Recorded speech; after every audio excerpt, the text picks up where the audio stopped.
Hai, selamat datang di channel Anita Rahmanchan. Dukung channelku ya dengan cara subscribe, like, comment, and share sebanyak-banyaknya ya. Satu lagi, bunyikan loncengnya agar kalian dapat update terbaru dari novelku. Terima kasih. Hope episode 15. Nyonya Paula ingin mengganti pakaian cucunya dengan pakaian anak laki-laki, tapi Meni dapat menghindar. "Meni, bawa sini Cinta," teriak Nyonya Paula. "Tidak akan." Meni menekan intonasi bicaranya. Pada saat lahir, Mama tidak menganggap Cinta sebagai cucu Mama. Tapi sekarang Mama datang dengan alasan ingin mengubah menjadi anak tomboy. Teriaknya. "Lebih baik Mama pergi," teriaknya lagi. "Kamu mengusir Mama?" Wanita itu menatap menantunya tajam. "Iya, aku pikir Mama berubah, ternyata aku salah." Meni membuka pintu rumahnya lebar-lebar. "Baik, Mama akan pergi. Tapi perbuatan kamu penghinaan buat Mama." Wanita parubaya itu pergi melenggang. "Bawa semua pakaian ini, aku tidak mau melihat semuanya," teriak Meni. Nyonya Paula begitu keras kepala. Dia pergi tanpa mau membawa pakaian yang dibawanya tadi. Dia telah menerima Cinta sebagai cucunya, tapi dia ingin mengubah cucunya menjadi tomboy seperti laki-laki. "Cinta kenapa?" tanyanya ketika melihat anaknya hanya sembunyi di balik baju Meni. "Cinta takut?" tanya Meni. Anak kecil itu menganggukkan kepalanya. "Nggak apa-apa sayang, tadi Oma hanya main ke sini." Meni tidak ingin anaknya trauma ketika melihat pertengkaran dia dan mertuanya. Meni membawa anaknya ke kamar, menidurkan si kecil agar melupakan kejadian yang tadi dilihatnya. Pakaian yang dibawa Nyonya Paula masih berantakan di ruang keluarga. Rencananya akan dibuangnya ketika Cinta telah tidur. Tapi setelah anaknya tidur, Kevin telah pulang. Kevin membuka pintu kamar anaknya dan menggerakkan kepalanya agar Meni keluar ketika Cinta telah tidur. "Apa ini semua?" Kevin menekan intonasi bicaranya sembari menunjuk pakaian yang ada di ruang keluarga. "Pakaian itu dari Mama," sahutnya. "Dari Mama kamu bilang?" Kevin menggelengkan kepalanya. "Mama kamu usir dari sini karena melarang kamu memakaikan Cinta pakaian anak laki-laki." Ucapan itu membuat Meni menatap tajam suaminya.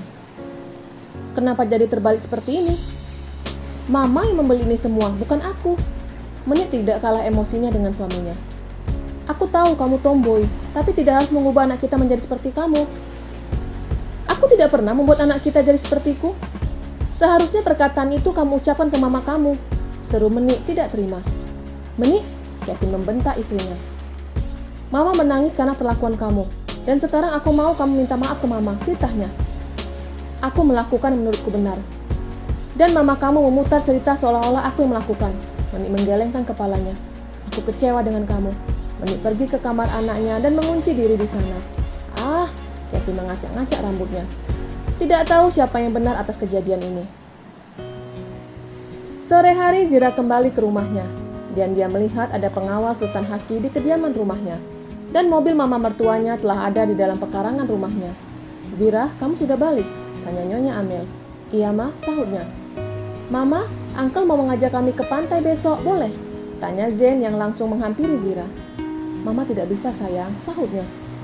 "Mama kerja saja, kami pergi dengan Uncle dan Oma," sahut Zahir. Zira merasa anaknya mengerti tentang kesibukannya, tapi di satu sisi dia cemburu, karena ketiga anaknya bisa begitu dekat dengan pria asing. "Bagaimana Zira? Apa awak mengizinkan anak-anak ikut dengan saya?" tanya Sultan Haki. Iya saya mengizinkan, tapi anak-anak hanya boleh pergi dengan saya," sahut Zira. "Maksudnya apa Zira?" tanya Nyonya Amel bingung. "Saya akan ikut berlibur ke pantai." Ucapan Zira membuat ketiga anaknya bersorak senang. Dia melakukan ini agar kasih sayang anaknya tidak beralih ke Sultan Haki. Dan dia sadar sosok pria itu sangat dibutuhkan anak-anaknya. Dan dia ingin anak-anaknya sadar jika dia masih dapat meluangkan waktu untuk ketiga anaknya. "Kalau begitu, saya akan memesan sebuah tempat untuk kita menginap di sana," ujar Sultan Haki dan meminta penasehatnya untuk melakukan semua perintahnya. Di tempat lain, tepatnya di rumah sakit jiwa, perawat wanita duduk di sebelah Ziko. "Apa alamat yang kamu berikan benar?" tanya perawat itu. Ziko menganggukkan kepalanya. "Seharusnya surat itu sudah sampai, tapi kenapa sampai sekarang tidak ada yang datang ke sini?" tanyanya. Ziko menuliskan sesuatu. "Kampung ini sangat terpencil, membutuhkan waktu untuk sampai ke sini. Aku yakin mamaku akan datang menjemput ke sini," balas Ziko dengan sebuah tulisan. "Semoga saja," sahut wanita itu. Apa kamu ada nomor telepon yang kamu ingat? Tanya perawat itu. Ziko telah lupa nomor ponselnya, bahkan nomor ponsel Zira dan keluarganya. Yang masih diingatnya nomor telepon kediaman Raharsya. Dia menuliskan di atas kertas nomor telepon rumahnya. Keesokan harinya, Zelin dan Koko telah pamit ke Nyonya Amel untuk berangkat berlibur ke sebuah pulau. Ada rasa trauma ketika melepaskan putri bungsunya akan pergi menggunakan pesawat terbang. Hati-hati ya, ujar Nyonya Amel sembari memeluk Zelin. Iya, Ma. Zelin membalas pelukan wanita parubaya itu dengan erat. Mama jangan terlalu khawatir. Nikmati liburan Mama dengan Kak Zira. Atau Mama ikut dengan kami berlibur ke sebuah pulau. Ajak Zelin. Jangan sayang, ini liburan kalian.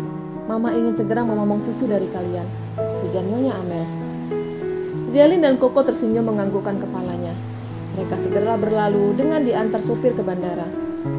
Setelah Zelin berangkat, Nyonya Amel juga berangkat bersama Pak Budi dan supir ke rumah Zira. Mereka akan pergi berlibur dari rumah Zira.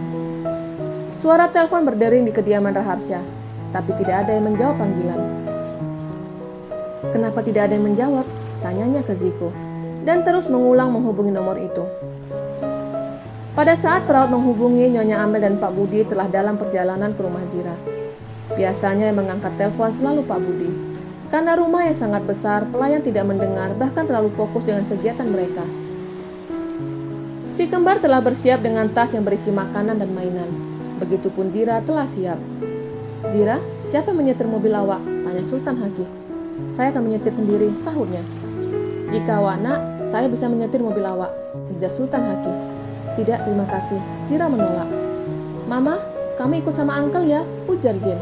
Tapi, ketiga anak Zira telah berada di mobil pria itu. Sedangkan di mobilnya tidak ada siapapun selain dirinya. Baiklah, kamu saja menyetir mobil saya, ujar Zira sembari menyerahkan kunci mobilnya. Come on kids, ujar Sultan Haki dan semua anak-anak Zira kembali pindah ke mobilnya. Zira sampai heran ketika melihat tingkah ketiga anaknya yang sangat dekat dengan pria itu. Di dalam perjalanan, Sultan Haki mengajak anak-anak Zira untuk bernyanyi bersama. Ketiga anak itu sangat semangat bernyanyi. Tidak ada rasa takut dengan pria yang baru mereka kenal. Zira merasakan anaknya sangat-sangat dekat dengan pria itu.